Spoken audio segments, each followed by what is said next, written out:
Welcome to Business Budget Model. In this tutorial, we're going to cover the last leg of the budget, which are the asset and liability schedules. To access the budget, we can select on this macro button number 7 for the budget, or alternatively we click on the budget worksheet tab at the bottom to get there.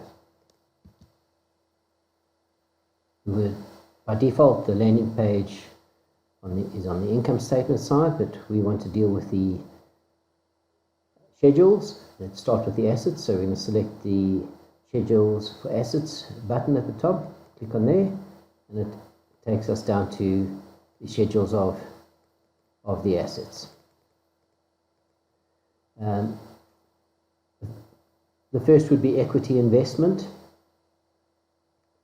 Sales analysis is broken down by taking all sales, including VAT or GST as set up, less exempt sales.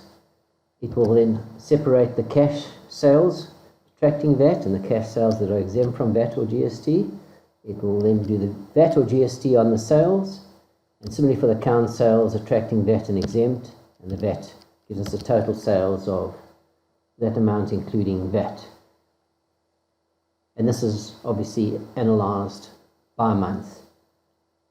The fixed assets start there with computer equipment, computer software, etc., etc.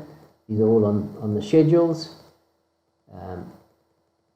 Going down to whatever we've set up there, we have accounts receivable. These are all calculated, and this is to calculate the cash flow. And once again, the whole formula is based on your spread of how your accounts are paid by your customers. So what percentage are paid in the current month, what percentage in 30 days, 60 days, 90 days, etc. And based on that, it calculates what you should collect from the customers.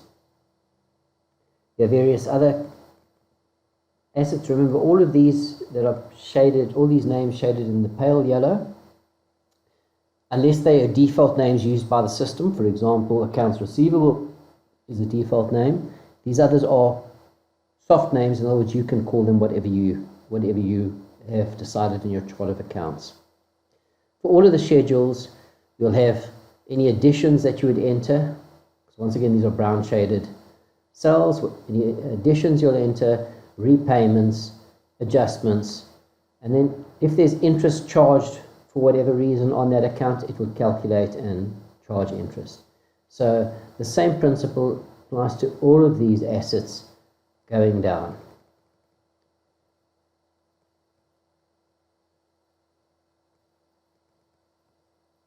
So just to reiterate, for each of them you have additions, repayments, and adjustments, all manually entered.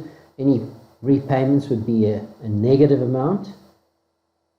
And for adjustments, if it is to increase the value of that particular account, it would be entered as a positive amount. If it is to decrease the value of that particular account, it would be entered in as a negative amount.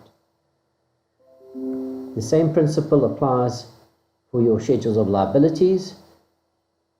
There are some fixed accounts where the names are set by the system, but for the rest, they are as you've set them up. It calculates and reconciles every single balance sheet account. And the movement of these either go into cash flow or into the balance sheet or into the income statement as it is required, depending on the nature of that particular type of account. And as we had a reconciliation of accounts receivable, we have the same, but in the case of accounts payable, we have the three different types: trade suppliers, OPEX suppliers, and CAPEX suppliers, and the ratio of your split of how you pay them percentage-wise. And remember, these are set up in your assumptions sheet, and they can be different for each of the different types of suppliers to your business.